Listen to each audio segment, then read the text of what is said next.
Hello, today I will be creating some art using Octave or MATLAB. So, you must have seen some drawings in which the artist uses dots to create portraits, right? But if you yourself want to do that, and if you don't have the patience to, you know, put in all the dots for the portrait, then you can use Octave or MATLAB to do that for you. So let's begin. Uh, the function that we are going to use for creating such things is called spy. So spy is a function which gives you the sparsity pattern in a matrix. What I mean by that is, if I create a matrix such as this 1 1 0 0 1 0 and 0 0 1, right? What's wrong?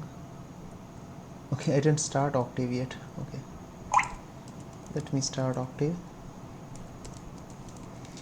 and let me define that matrix again. 1 1 0 0 1 0 0 0 1, right? So when I pass this matrix to the function spy, it gives me the sparsity pattern. But by sparsity, what I mean is how dense or how lightly the matrix is packed. So for example, it plots dots where you have certain values, and it doesn't show you anything where there are zeros. So this is the sparsity pattern. So you will be using this particular function to draw our portrait, right? So let me before we do that, we need to have a picture with us. Right, so I have mine stored in this folder called graduate computations. You can see this is the one which I have, dppic.jpg. So there's a command that you can use to read in the picture, which is called imread, image read, and you read in your picture using this. You can store it in, for example, A, or let me store it in dp, right? So your these are the values that are getting read. So any ideas what these values are? So I think if some of you have read about how images are stored, they are stored in three different colors or three different channels: red, green and blue. So if you look at the size of the matrix which just got read, it has what I read it into dp, right? So it has 866 by 759 by 3 size, which means there are 866 pixels in the x, 759 in the y, and there are three channels. Each channel corresponds to red, and green and blue, right? So and the values for each of these pixels, they range from 0 to 255, right? 0 corresponds to your black, and 255 corresponds to white. Okay, so now that I have read this picture, which is stored in A, I can use a command called imshow and read this picture, right? So display this picture. Okay, I'm always messing up. I have stored it in dp actually. So yeah, so this reads it and plots it, right? For example, if you wanted to look at only one single channel, so then you would need to create a composite picture in which you have only the red channel along with all white or all black values. For example, I'll just extract my red channel from the figure. So from dp, I'll just extract the red channel. That's the first one.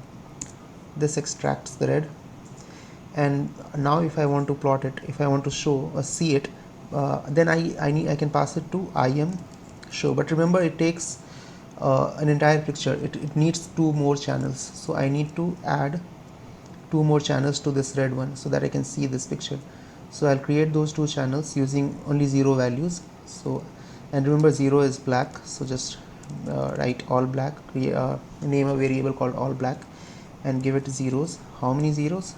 It is equal to the size of the red channel, right? So right, you can do this, and then you need to create the picture. So let me call the picture dp red, and then you need to add these together. So you can use a function called cat. What it does is concatenates, it adds one matrix behind the other. So you need to specify the direction in which you need to add the matrices together.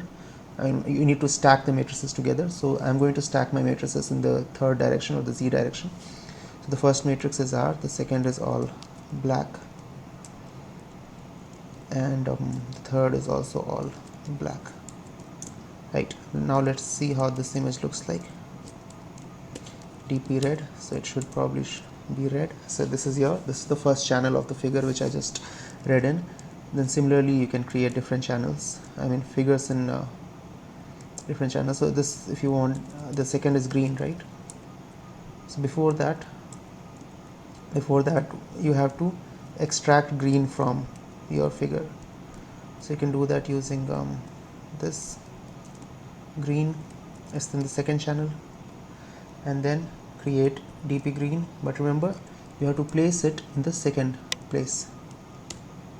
Alright, and then you can view that by IM show DP green, right? And similarly the third is DP blue, it's in the third channel, name it B, and then stack it up together, place it at the third position, and name it DP blue, and view it. So these are the three channels, right? If you want, you can plot it separately. Figure 1 is DP DP red, figure 2 is DP green, and figure 3 is DP blue. So these are the three channels. This is one and this is another, right? So anyway, so what we need, actually we don't need these channels. And there's another interesting thing that you can do. You can simply add them up together and it will give you the original picture. So you can do IM show DP red plus DP blue plus DP green, and it gives you back the original picture. So anyway, what we did all these things, but we don't actually need them. What we need is, remember, we are using SPI matrix, SPI function to create a dot pattern of our picture. So what does SPI need? It needs values at certain places and zeros at certain places. So I don't need three channels, only one would be sufficient. So what I can do is I can convert my image to gray so that I have only one channel, and the function to do that is RGB to gray, and I pass in the DP picture which I've read. Now if you look at the size of DP gray, you'll see there's only one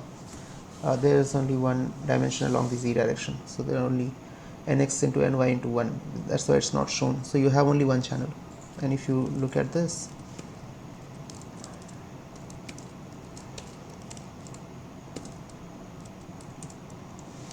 then this is the picture that you have. I'm sorry, I forgot to increase the font size. Alright, anyway, so now what I need to do is, let me run this, let me put input this to the SPI matrix DP gray. So what happens? The thing that happens is, what does SPI matrix do? It creates a dot for all the values which have for all the places which have certain values. So currently the DP gray matrix has values at all the places. If I could take away some of them, then I would be able to get a sparsity pattern wherein I'll have certain values at some places and zero at other places. So the way I do that is, let me store it, for example, DP1, DP sparse, okay, DPS. Let me take my DP gray and take only those values which are greater than 100, for example. So it will return for values. So remember, the pixel values vary from 0 to 255. So what this command does is, it takes in all the values which are greater than 100, and it stores, so it returns 1 for all the values which are greater than 100 and returns 0 for all the values which are less than 100. So now I'll have zeros and ones stored in DPS. Right, now let's see how, if I do SPI of DPS, so this is what I get. So this doesn't look that good. What I can do is I need to reverse it. So yeah, so what you can do is, so for where you have zeros you have white, where you have ones you have blue. So one thing you can do is you can store DPS as, take the same variable DPS, and okay, so what you can do is, what this command does, it checks where DPS has 0 values and it returns ones at those places. So the things get reversed, right? Where you have zeros, this command returns ones at those places. So ones become zeros and zeros become ones. So when you run this without the semicolon at the end, it prints all the values. And now let's check. So this looks fine. Then you can do access equal, and you can also remove the access. Right. So yeah, this looks good, right? And this is how an artist who has a lot of patience would draw you. Right? It'll show you. They'll draw all the dots for you. I'll just show you the dots in a sec. Yeah. So if you zoom in, you can see that these are in fact made of dots. So it's not that great a deal, but it's I mean, you can use functions which are meant for mathematical purposes for your artistic to show your artistic talent. So thank you for watching, and I'll see you in the next one.